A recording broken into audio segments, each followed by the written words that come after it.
Opportunity to ask questions to our witnesses. Before I begin, once again, I want to remind members that if you are not speaking, please mute your mic.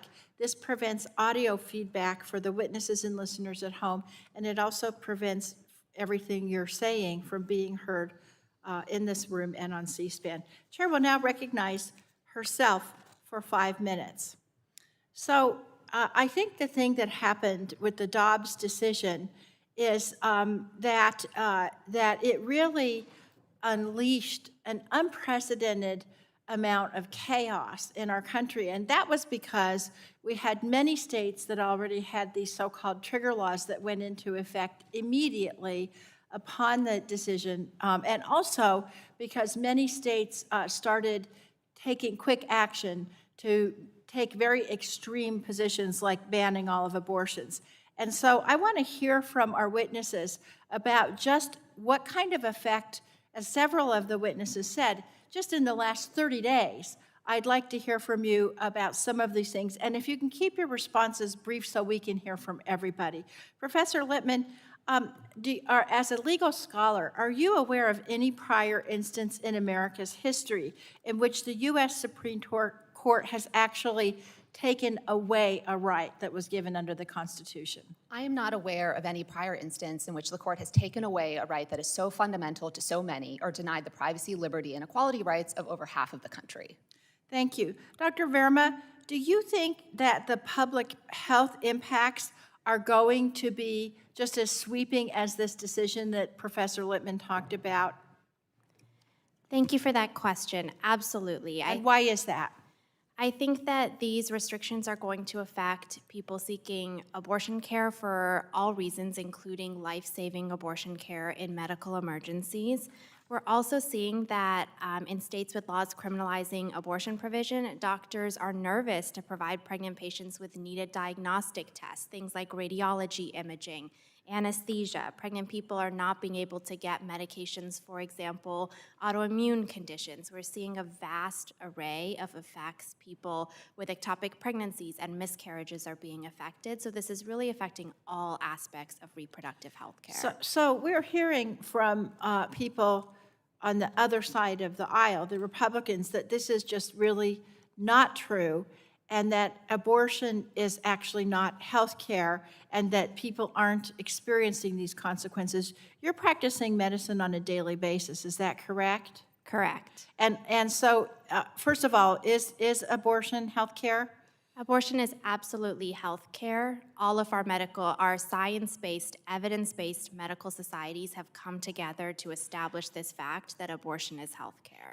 And are you seeing the kind of cases that everybody's been talking about and that we're seeing in the press? Absolutely, yes. Thank you. Now, Dr. Resnick, we don't often see the American Medical Association here, and we're glad to have you here.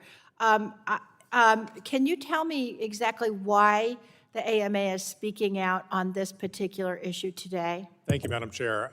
I would say we actually have for several years now been deeply involved in a number of cases around access to abortion, which we believe is part of comprehensive health care. We briefed in the Dobbs case as we were engaged in several of the Texas cases that preceded it. And why did you do that as an association? Why did you think abortion was so important?